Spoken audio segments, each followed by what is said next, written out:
Hello and welcome back to Swan Signal Live, Sats fans.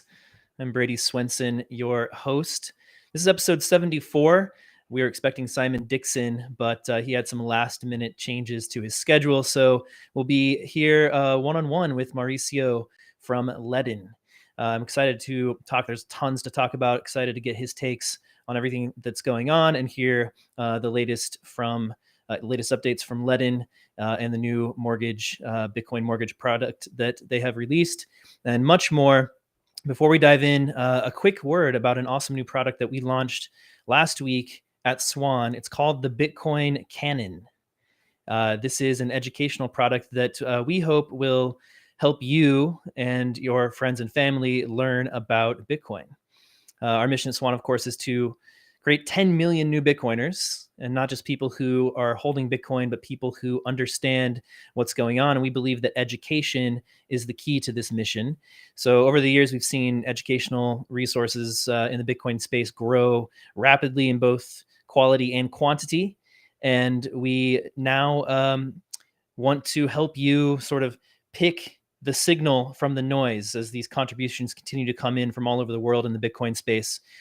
So the Canon presents curated collections, thematic collections of Bitcoin educational content that's curated by Bitcoiners that you know, like Lynn Alden, Matt Odell, Alan Farrington.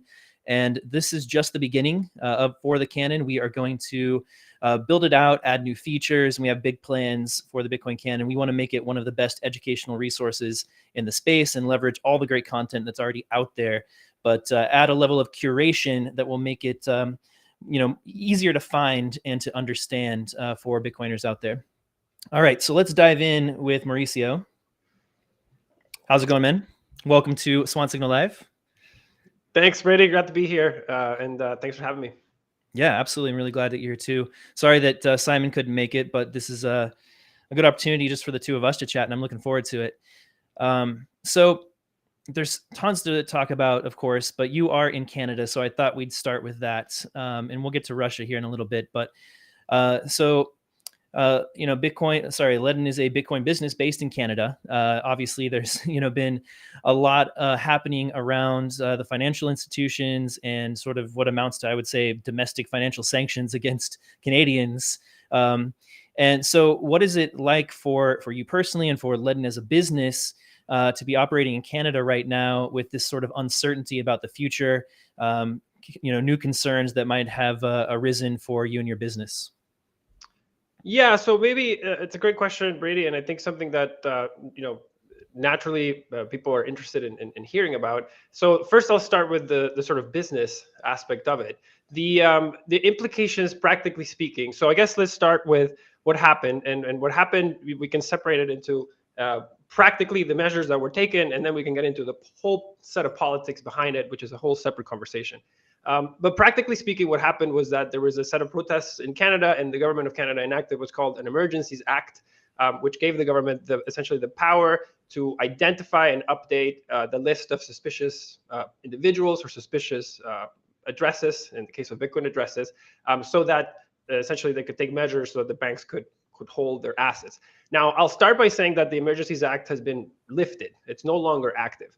And what ended up, the outcome of the measures was that there was only a finite number. I believe it was less than 200 people that were added to the list. And my understanding is that most of those accounts are being unfrozen right now, one by one. But what that did was essentially, practically speaking, what happened was that the government of Canada updates its list of suspicious people or suspicious addresses. And this is a list that gets updated through a government entity called FinTrack, which is the equivalent of FinCEN in the United States. And basically all regulated centralized exchanges have to abide by these FinTrack and FinCEN lists. And so effectively what happens was that these lists got updated, and exchanges then had to update their lists to make sure that none of their clients were impacted by these measures. So as of today, no Ledn clients were impacted by these measures. I want to be clear about that. And while it has created sort of big waves in the media, the practical impact to essentially all of our clients, and my understanding to like the sort of overall majority of Canadians, has been limited to those people that were identified. Now, that is on a sort of practical level. on a personal level and on a political level, we can, there's a whole conversation to be had about how these powers were enacted, why these powers were enacted, how many kind of checks and balances there are in the government to enact and remove these powers. That's a very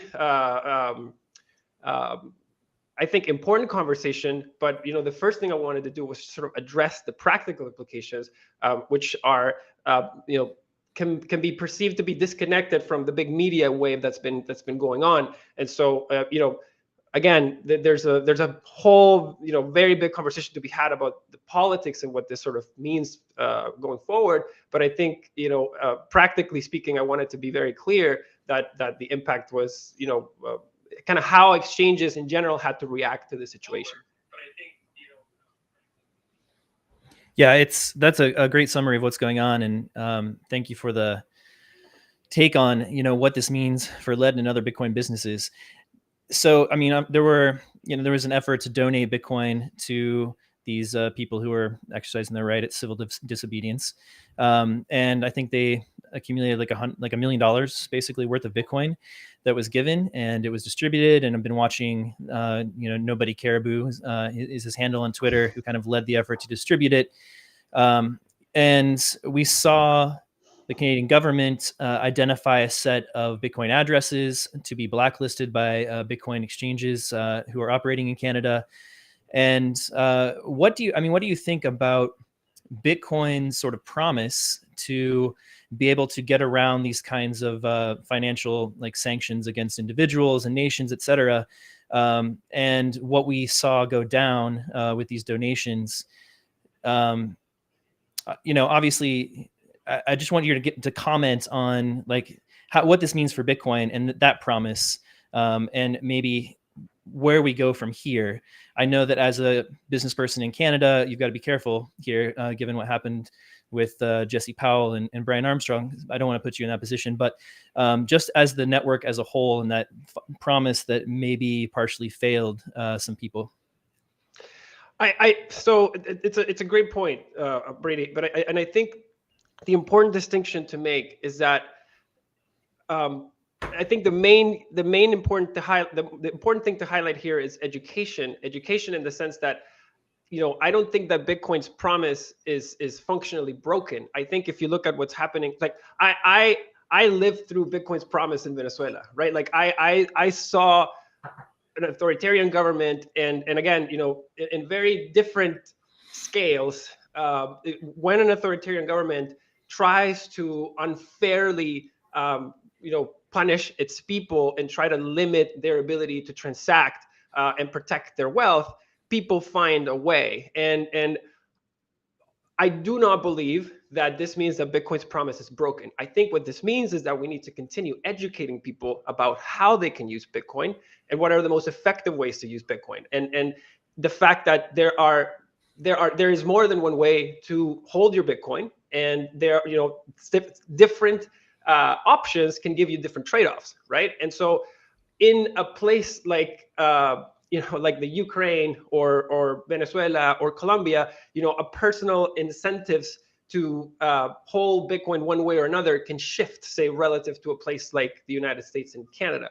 And one thing that I just want to highlight on a personal note, right, which I think is something that we as Bitcoiners need to be very aware of, is that we cannot. So I say this because I saw what happened. I'm speaking kind of from what happened in Venezuela. When things start turning challenging, right? There's the option of you to opt in to try to fix and change the system, and then there's the option for you to opt out and essentially, remove yourself from the system and go to greener pastures. I am a product of a group of people that was forced to opt out of their country. And while it is sad to see what is happening in Canada, the real scale of authoritarianism gets really, really dark really fast. And I'm talking about radio stations getting shut down, TV stations getting shut down, properties getting expropriated left, right, and center. And I'm not saying that we don't see glimpses of this with the Emergencies Act, but all I'm saying is that in a people that need Bitcoin and that continue to need Bitcoin still have a way to use it and to get exactly what they need out of Bitcoin. So I do not think the promise that Bitcoin has made, or the promise that we all see in Bitcoin, has changed or is broken. I just think we need to adjust to new information, and we need to continue educating people, which is something you guys at Swan do really well, and we pride ourselves at Ledn as well. But I think that is to me, the biggest takeaway from this is that we continue to need more education. Yeah, I think that's an incredible take. I mean, education is important on so many levels, and I know that Ledn is committed to it too. And it's money, and it's a new technology, and both of those things make people nervous: new money and a new technology. And so it's kind of a chasm, for people who are coming into the space to expect them in mass. We have sort of this small group of advocates who have listened to 10,000 hours of content on Reddit and watched and all of that. That's not going to happen, obviously, at scale. So creating education that's easily digested is incredibly important on that front as well. Do you think that this is sort of the first step or opening salvo of governments attempting to ban self-custody? Like, they want to be able to kind of capture Bitcoin to be able to control it more? So if I look at what happened in Venezuela, right, and I kind of give you, because the reason I keep going back to that is I think I equate the fiat system as a set of dominoes, and there's the reserve dominoes that sit at the reserve end of the curve: US, Canada, Europe, which have never even shaken. You're starting to see them shake for the first time now. But then there's like the dominoes that are further on the end of the curve, which have fallen many times over, like ours. Venezuela has removed, and this is not a joke, 13 zeros from its currency while I've been alive. That's incredible. That's while I've been alive only. Okay, so I had a pinned tweet on my account that I removed it after a while, but it said, "Bad money never dies; it just resets." So I've seen a money like the Bolivar has had a million reasons to die, but yet it hasn't. All right, and it doesn't because they have the monopoly on violence at the end of the day that just forces everybody to continue using it. Right. As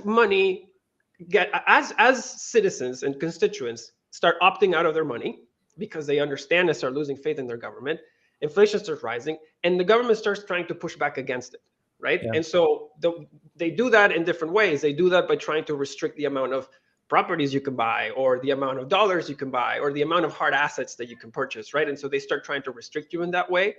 I don't, will governments continue down this trend? I think that's inevitable. Like, governments all over the world will continue to just try to, guide their, try to get their agenda through. And, there might be people that stand in the way and then start trying to opt out of their currency. And they're going to try to contain that in some ways. They're going to try to contain that by either limiting the price of dollars, fixing the price of dollars, like in China. I don't know if anybody listening has ever tried to buy or sell a US dollar in China, but it's very difficult, right? And there are countries that put these little barriers and boundaries so they can contain their exchange rate. I think this is a trend that will likely continue as this sort of tug of war between fiats continues to happen, continues to unfold. Yeah. But I think it's a game of ebbing and flowing, right? Because the second you start tightening too much, there's very little friction right now to move your assets all over the world, especially with Bitcoin, right? So the second you start tightening things too much, you'll start seeing some of these people say, okay, well, perhaps this is not the best place for my assets. Perhaps I'll take them here. And so what I think Bitcoin will do is it will eliminate the friction to move assets around the world into different jurisdictions. And eventually the end game of that is that you get governments then having to start competing to host you. Right. And so I think what that does is that it kind of flips it, because the way the governments have kind of set their foot is by saying, no, we're not going to allow the movement of capital. We're going to basically put these boundaries here for you to bring it out and take it in, because that's how we contain our exchange rate, right? But as Bitcoin eliminates the ability for governments to contain that flow of capital, it flips the game into now them saying, okay, the first governments that start understanding how this game has switched will benefit ultimately. And I think we're seeing some of that in El Salvador, right? Yeah. Like El Salvador is turning around and saying, wait a second, some guys here are trying to ban it. China did a horrible, I think, terrible policy decision and banned everything a few months That big ago. blunder, I think, will turn out to be. Then no, it's not, because they're trying to prevent Chinese people from taking money out of the country. That's I Okay, think, well, yeah, not a blunder for their purposes. correct. But it tells me at least that Bitcoin's doing its job. And so then you have what happened in Russia, right? Russia banned it 4 weeks ago. Within the same week, Putin came out saying, no, do not ban it. Like that is not a good idea. Again, to me, that says Bitcoin's doing its job, right? So going back to your first question about, is Bitcoin keeping its promise? Like at the world stage, I think yes, absolutely, no question in my mind. There are some isolated events. No, I don't say isolated events. There are some events that hit some people closer to home than others, right? And so naturally, North Americans are kind of saying, okay, look at what's happening in Canada. That could be me. They look like me. I have friends there. I can relate to that, right? And you feel it. You feel it, right? Similarly, I bet you that there are people in Ukraine right now that probably hadn't even thought about Bitcoin until what happened this morning. And they're going to wake up and say, wow, like they don't really think about what happened in Ottawa. They look at what happened to them and how Bitcoin helps that context. Right. And so again, at the world stage, these eye-opening events on why we need Bitcoin continue to happen around us. There's just some that hit closer to home than others. Yeah. I've been sort of rethinking my take on how this will play out geopolitically. I have, had hope that, and I still have, I'm just trying to kind of rethink things given some recent developments, that Bitcoin might be accepted in the United States by, leadership, lawmakers, et cetera. And seen in many ways similar to the internet, which was, look, this is a big opportunity. We want to embrace it here, not overregulate it, so that we can build an industry that's kind of based here. And now the biggest companies in the world are built on top of the internet and are based here in the United States. And then maybe we could, sort of go and argue in this way for Bitcoin to be embraced and, not overregulated, but, embraced by the government and regulated in some way. If this geopolitical game kind of plays out to sense that there's this side that has created the a dollar CBDC or a euro CBDC, and the Western world sort of unites behind this path, which has a lot of positives for the goals of these governments. And for instance, they may see it as a way to more successfully or enforce sanctions, for instance, right? If they had more tight control over the money and the financial system that CBDC would allow, then they could have execute these sanctions in an even more successful way. So if then, like, these historic enemies of the West continue to embrace Bitcoin as a option, like a opposition against a Western CBDC system, I don't see that happening in the U.S. and the West, that this embracement of Bitcoin. So it's interesting. The game theory may play out where things are really uncomfortable for Bitcoiners in the Western world, and the pro-Bitcoin coalition of nations is outside the West. Any thoughts on that? It's a good question. I'll kind of give you, I'll try to parse it out in different ways. But one point that I'll make is that there's a large number of, I believe the United States, if I remember correctly, holds about a quarter of the world's GDP. And if you ask, say, a wealthy person in Venezuela, perhaps even a wealthy person in Russia, perhaps a wealthy person in Colombia, where they hold their wealth, they will answer many times in a US bank, or they hold US property, or they have equity in the US markets. What I see Bitcoin as a vehicle so that people can express where they want to be invested, right? For instance, in a person in a country like Ukraine right now, their financial options are very limited as to where they can probably send and receive and even send money to their friends, or even somebody here in Canada or the US that wanted to send some money to somebody in the Ukraine would likely right now be told not to send those funds to a bank account or through, say, Western Union or any other sort of normal means, because everything is compromised, nothing is arriving. And so I think you can still make the case that that person will potentially have to use Bitcoin to get it there. But the flip side is also true, in that if you are a person that you were in Ukraine and you saw right now that there was a big problem brewing, and you thought that your banks could be compromised, or you thought that that your ability to sell your assets could be compromised, a lot of those people could have gone to Bitcoin. And I actually saw a lot of Venezuelans, as Venezuela was going down a path of just horrible dictatorship. Many Venezuelans basically took their assets, liquidated them in Venezuela, and essentially sold them off for the dollar to Bitcoin so that they could leave the country. And I just don't think that I think Bitcoin is equivalent to it's a way of expressing financial freedom. And if you ask people around the world where they think they could best express their financial freedom, they'll tell you that that market is the United States. And so I see both stablecoins and Bitcoin as almost tools that are, at the end of the day, beneficial for the United States, because the more you allow people in the Ukraine to take their place to take their assets to a place where they feel safe, the more countries like the United States and Canada will win, because we have that brand of security and safety. And imperfect as our governments may be, they are a lot more stable than everywhere else, just from what we've seen historically. So I do I do think governments are trending into a path of more norms, more regulations, more rules.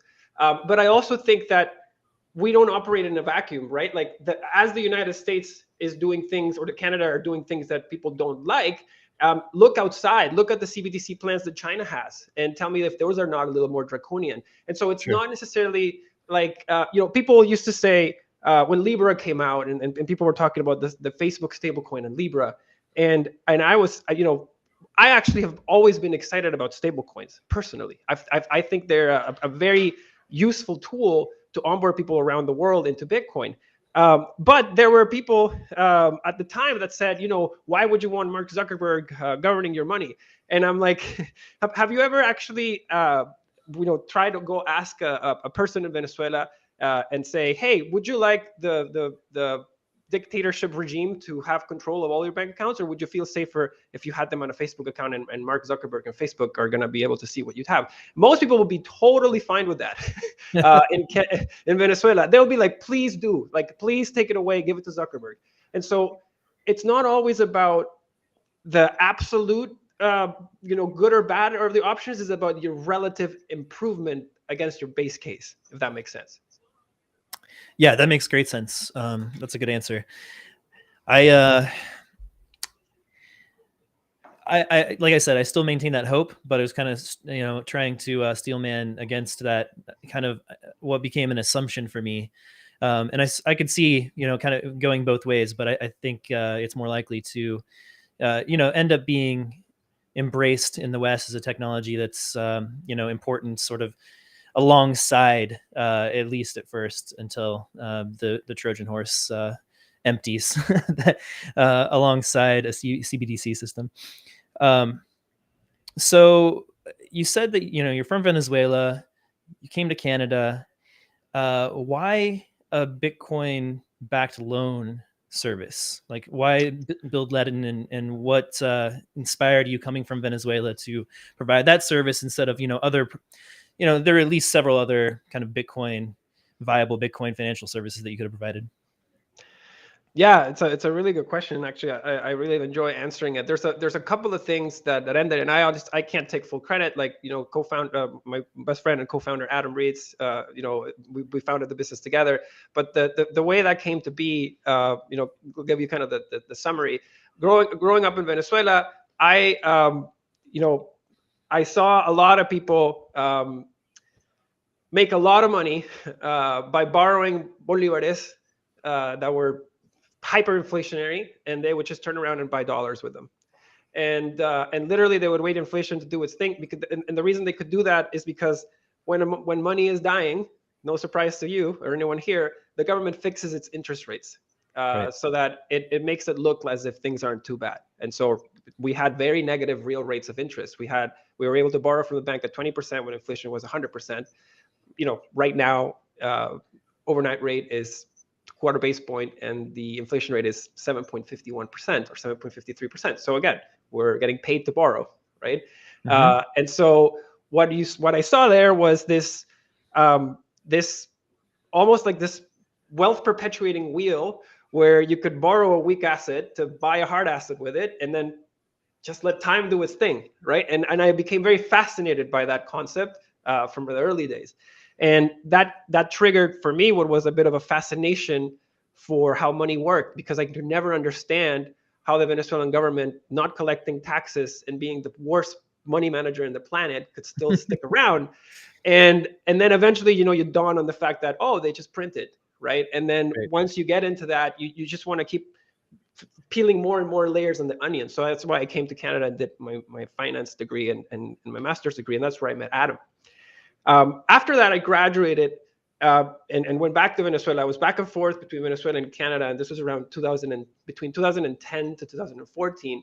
And the reason that was is, even though the country was falling apart, Chavez was still alive, oil was booming, and Venezuela had this like mirage of a booming economy because Chavez just kept taking all the oil money and just dumping it back. And Right. so my family was a very entrepreneurial family. My dad always wanted to keep the family together, so he kept asking me to go back and do kind of entrepreneurial projects with him.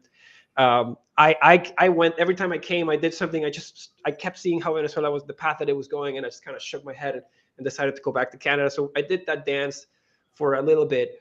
But eventually, when Chavez dies, and we have that big election where we think we're all going to regain our democracy Right. and return back to greatness, and the Communist Party just completely steals that election in our face.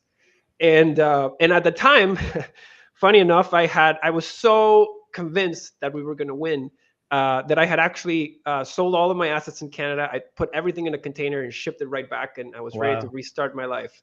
Wow. And we lose the election. The container arrives, and I was just like, my now wife was like, we can't do this. We can't stay here. And so with all the pain, you can imagine, all that pain, kind of putting all your belongings into like a storage room again, Yeah. knowing you're not going to touch them. And we just got on a plane right back. And, Wow. and I just tried to kind of forget about Venezuela for a little bit because it was hard. But Heartbroken. my family didn't want to leave, which was the hardest part. They all wanted to stay, especially my youngest brother, who was just graduating university. And we are an entrepreneurial family. Every time we graduated, my dad gave us a little angel check so we could go take a crack. And I had done it. My middle brother had done it, and it was now my youngest brother's turn. But the country was in shambles. Like there was nothing to be done.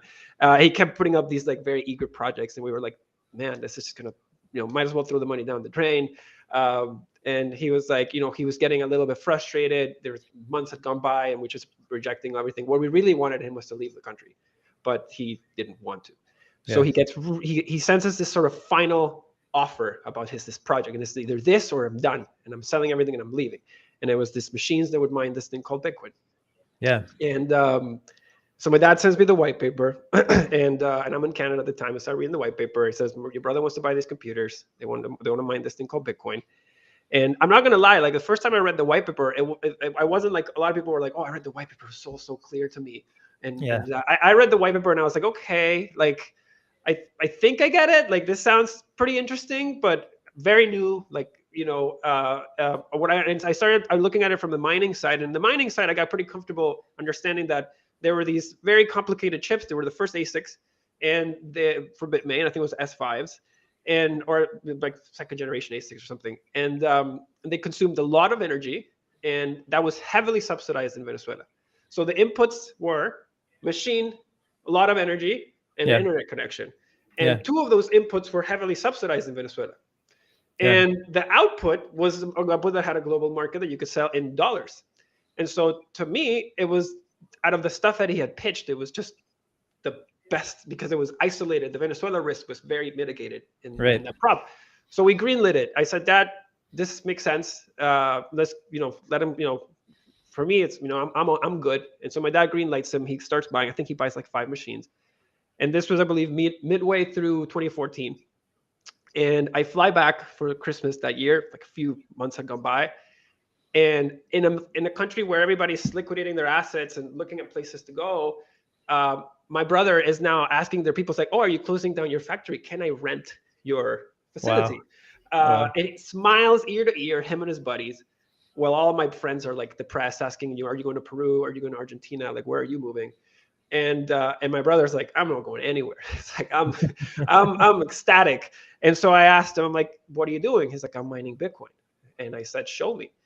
And so he takes me to his mine. He had like a bunch of ASICs in this little room, and he had a little laptop. And he says, and he's he had a lot more computers than we had bought originally. So I was like, "Where did you get these computers?" He's like, "I bought them. I just reinvested in my mine." And I'm like, "Nah." I'm like, "My dad just gave you more money." He's like, "No, man, I paid him back." Wow. I later confirmed with my dad that he did in fact had paid him back. And I went back to him and I said, "Just show me what you're doing." He's like, "How much money do you want me to send you to your bank account?" I'm like, "Just send me like $200 or like $100." And he's like, "Here's what I'm going to do. I'm going to send this Bitcoin right here from this wallet into this exchange." It was called Serve Bitcoin, and it was serving Venezuela at the time. And it was great. Those guys have since unfortunately been arrested and done a bunch of, because Venezuela, anyway, we can get into that. Yeah. Yikes. But at the time, within an hour, the money hits my account. Okay. And at that moment, that is when all the light bulbs went off. When I saw him convert this asset that arrived into this wallet through an exchange into real money, into my Venezuelan bank account, in the most challenged financial system I have ever been in, I understood the potential, and it blew my mind. And then from that moment on, I could not stop thinking about Bitcoin. And then I started mining, and then I started learning how to mine. I started trying to build my own GPU rig to mine other things, just to get a better understanding on how mining and the ecosystem worked. And I couldn't really build an ASIC, so I just had to go build a GPU rig just to kind of understand the pieces. And so when I started doing that, I understood, and I became very convinced that Bitcoin was an asset that was going to be a great reserve asset, and digital gold and many other things. And in addition to being open and permissionless and available to everyone in the world, it was just a mine. I probably don't need to preach to everyone listening to this, because that was just we got convinced. I got convinced. Yeah, and those moments are special. Everybody's got theirs. To me, the most overwhelming reaction to that is like, anybody that has a Bitcoin will not want to sell it. They will want to continue accumulating their Bitcoin. And I saw this started happening with people, with miners in Venezuela, and people that have started doing really well. They started accumulating all this Bitcoin, but all they wanted to do was mine more, get more Bitcoin, grow their Bitcoin even more. And the only way at the time to buy more miners was to pay Bitmain in Bitcoin. And you essentially had to reinvest your Bitcoin. Bitmain had, I believe it was 6 to 9 month delivery timelines under ASIC. So you were essentially prepaying at today's Bitcoin price, and you were getting an ASIC delivered at 1 year out Bitcoin price. The opportunity cost of that was tremendous. People should be happy when they were receiving their ASICs. They were crying. They were like, if I had just held my Bitcoin, like all I really needed was just a loan against that Bitcoin. Like that's all I really wanted, to just grow my mind. And it would have been a much better decision. So to me, that started illuminating the need for it. When I came to Canada, I didn't have, after that trip with my brother, like when all my light bulbs went on, I was in Canada with my now wife. So and what year is this? This is Christmas 2014, 2015. So it's like early 2015 coming back. Okay. And so I didn't really have free power or the free internet, and the facilities were very expensive. I was in a very different market in Canada, so I started really trying to read content, write content, build my own ASICs, slowly start buying machines so I could host them in like my friends' facilities and such, and really start learning.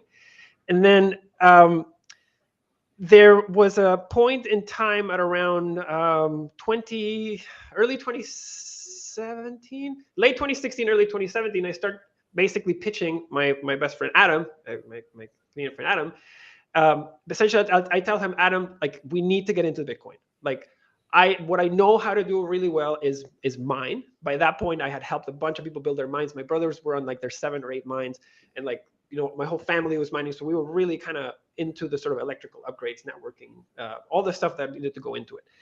And so I started trying to convince Adam to create a sort of mining facility here in Canada, because Canada has very cheap power. I don't know if you remember back in the 2017 rally, all the big facilities were trying to get set up here in Quebec. And so we thought that could be an interesting opportunity. But as we started building that mine, we built our mine and it started going great. Now we wanted to grow it, and we wanted to grow it by getting a loan. And nobody would give us a loan. And there was one company that was doing it at the time, and they had done a big ICO. And to borrow, you had to like, stake tokens, and the interest, you had to pay the interest in token. It was just this very complex and thing. And we both came from traditional finance. And so if you're in the lending business, you have to get to the cheapest cost of capital. And those institutions are heavily regulated institutions.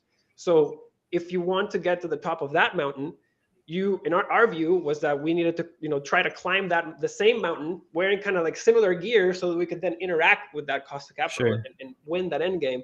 Because if you kind of went in a rail that just kind of fell outside their cookie cutter, then they were just going to have a lot of challenges trying to wrap their heads around that business model.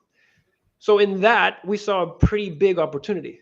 And we said, if we can do, Canada's first Bitcoin-backed loan, we're going to be in a really good position, because not only will Canadians need this, until Bitcoin, and I know this might be, it's not really news to many, but until Bitcoin, if you were a person in, let's just say, I don't know, Italy, and you wanted to borrow from a Canadian lender, there was no real collateral that Canadian lender could take to get comfort into lending you those assets or those funds while you were in Italy. Sure. Bitcoin changes that completely.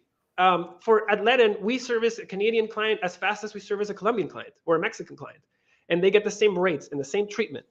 And we thought that if we nailed this model in Canada, we could very quickly then expand this offering to the rest of the world. And with time, we thought that this company, and this kind of ties back to the first part of our conversation, being a Canadian company was very much by design, because I believe coming from Venezuela, that yes, even though governments around the world are sort of are deteriorating, these beacons of freedom, the United States, Canada, we're going to be the ones that we're going to deteriorate at the slowest rate, if you want to say it in a different way, right?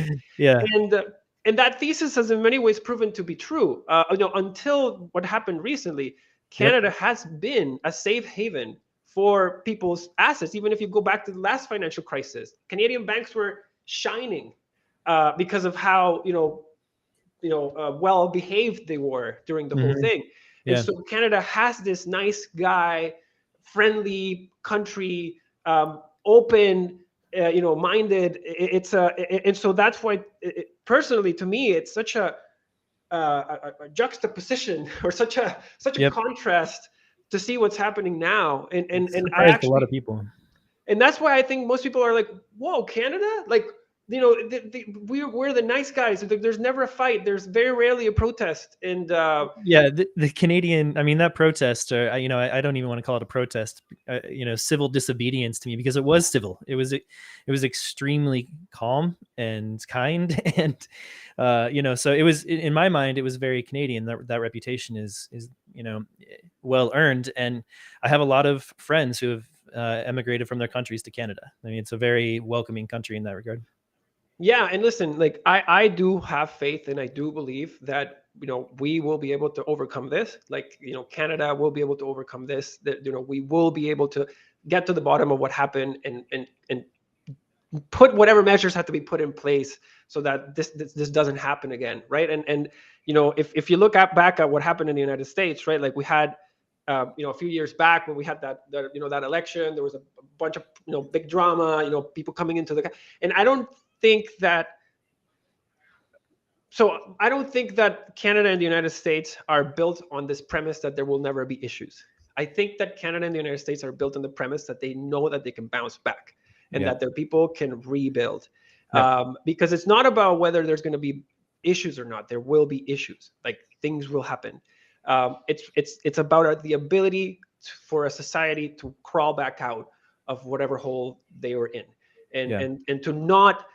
And that's my fear on this whole viralization of the opt-out movement, because if enough of us opt out, the rules are going to be made by those who opted in, right? and that, if you're not having a say on that, trust me, you're not going to like what comes out of that box. And so, like, I already kind of saw a country get lost to this opting out process, because politics is, people always want to leave politics to someone else. Let someone else deal with it. I'm too good for that. Those guys are crooks. Those guys are this.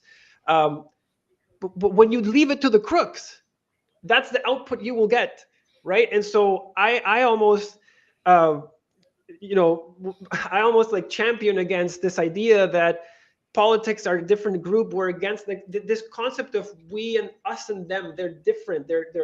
They are making the rules that we have to follow. Like, we should not consider them this alien group of people that have all these almighty powers. Like, we give them those powers, right? And as the countries get bigger, it's hard to coordinate the masses. It's easier to confuse. But I think we need to be smarter than that, and just come together and fix it.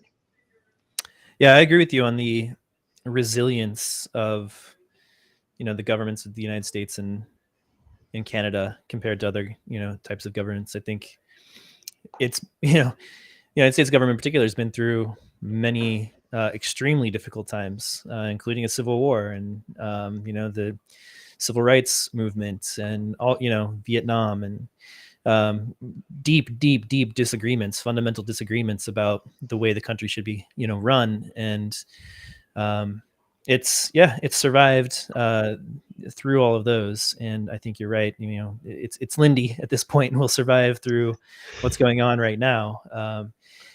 So yeah, I think that there's some hope there, and there's some work being done. The Bitcoin Today Coalition, the SAT Center just launched, kind of as an answer to the Coin Center, a Bitcoin only lobby for the U.S. government and political organization. So there's, I think, 40 companies that are a part of the SAT Center, and those kinds of efforts, I think, are organizing now. And obviously, there's a lot of politicians that are seeing benefits of embracing Bitcoin on both sides of the aisle.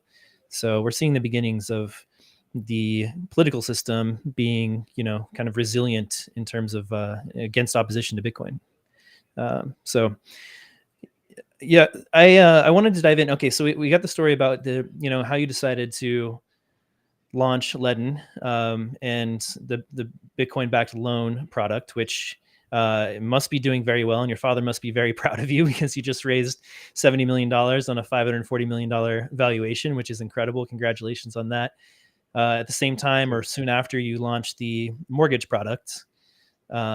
So I'm seeing, in my mind, this is the Bitcoin sort of world and system sort of meshing with the legacy system, and what probably is required for this sort of like phase where we might transition into a Bitcoin-based economy.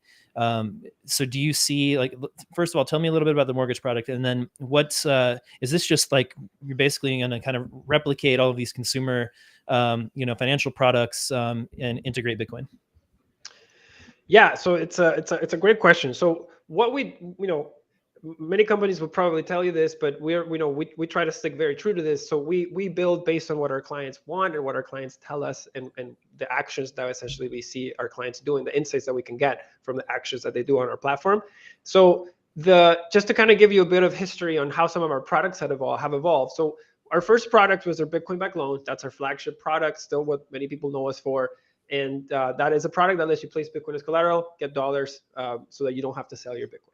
So when we first launched the product, we saw that about, I would say 40% of the people in the first few months of the product were using the loan, placing their Bitcoin as collateral, getting dollars, taking those dollars to a different exchange, buying Bitcoin with it, bringing that Bitcoin back, getting another loan, taking dollars, using those dollars to buy more Bitcoin. And they were doing this over and over until they got to the max amount or the minimum loan size.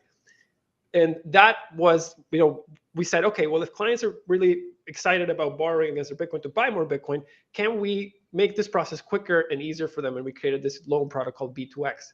So at Ledn now, if you bring, say 1 Bitcoin and you want to do a B2X, you just do 3 clicks and Ledn lends you the dollars needed to buy an equal amount of Bitcoin. So then you get 2 Bitcoin, those stay as collateral with Ledn until you repay the loan. And that is a very popular product today for us, again, because we just productize a use case of what our clients were doing with the loan. Similarly, last year, we started seeing some of our clients basically come to us and say, guys, I want to buy a property. I want to buy real estate here in Canada.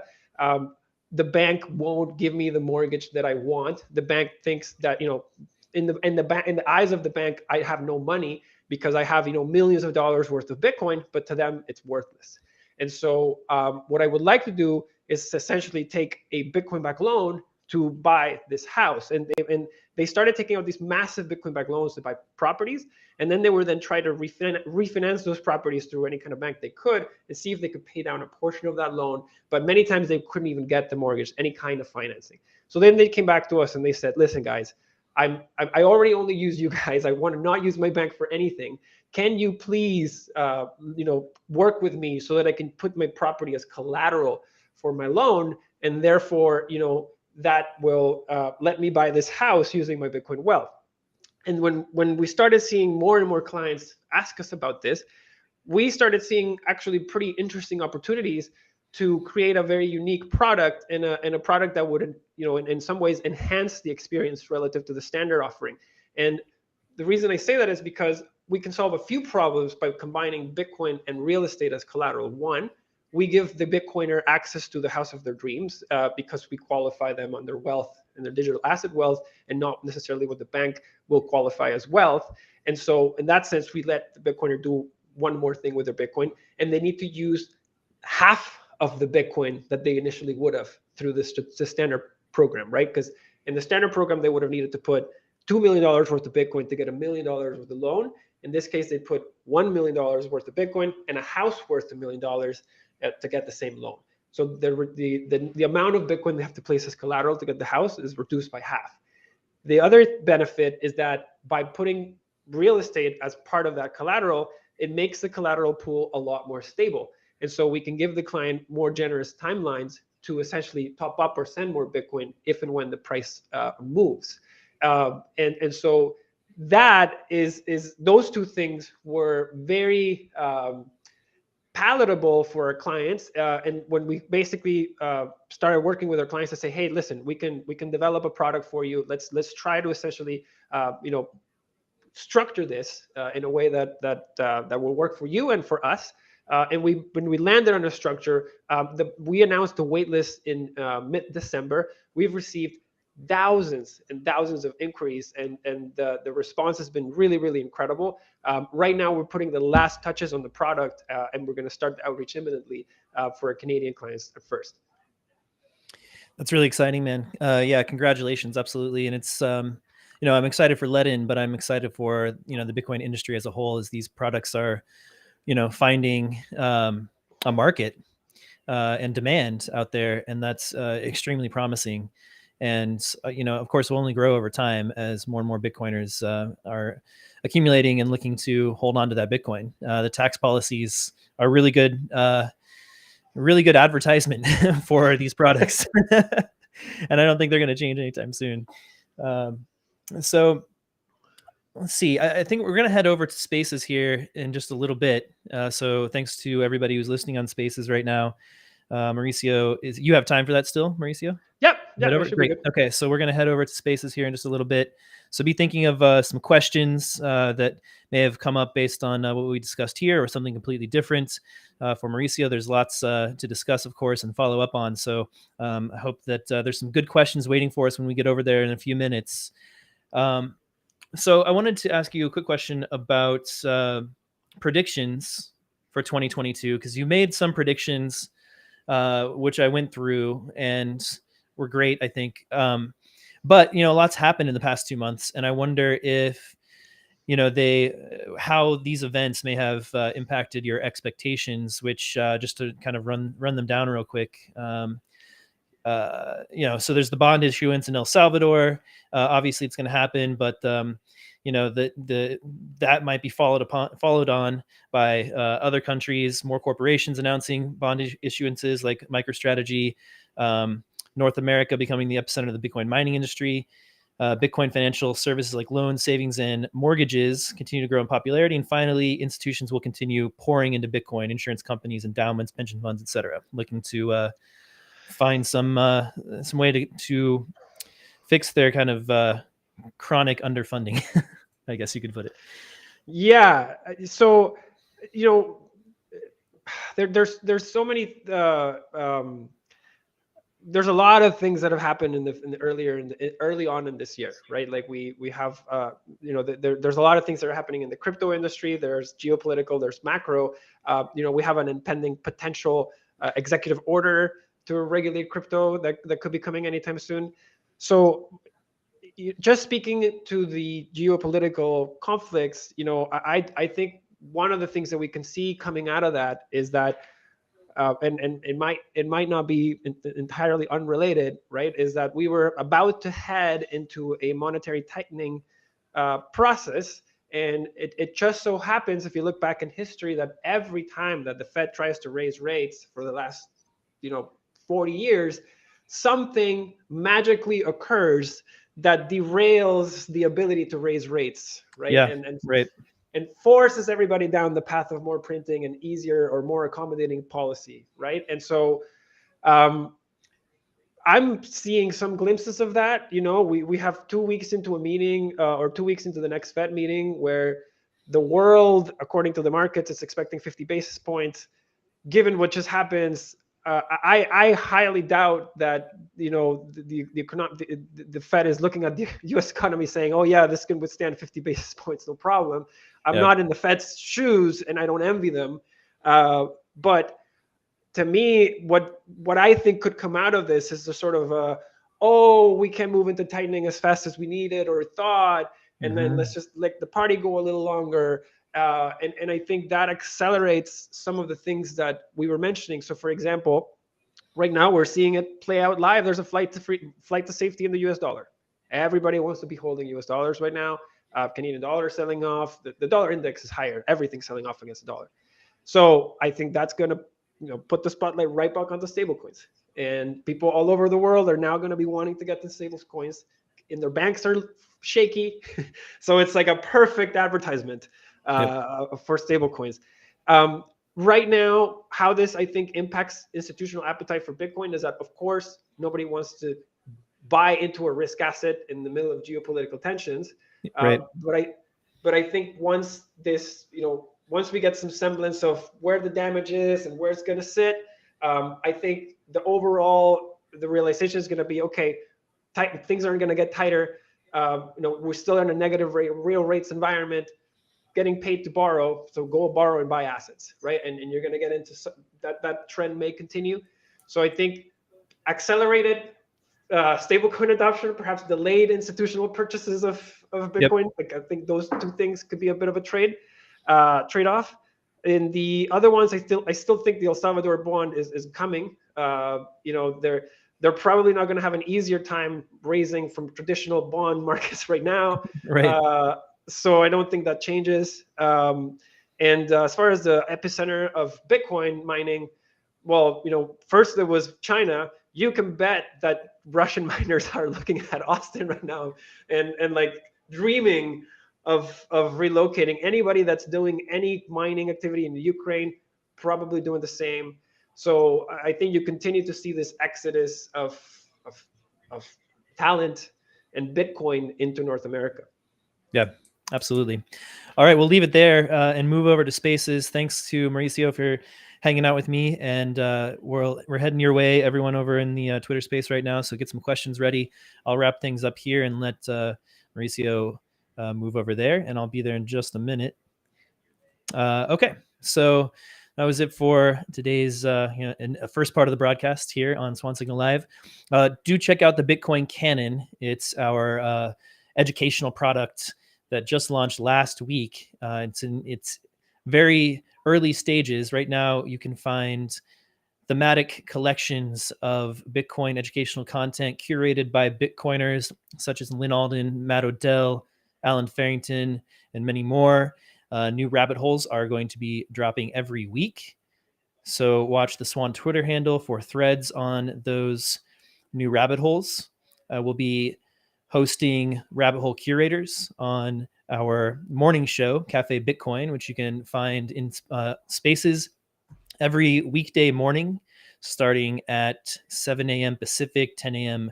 Eastern. It's a fantastic show where there's a lot of discussion about the latest news at the top of the show. There's a great guest that joins in and gives commentary and takes analysis.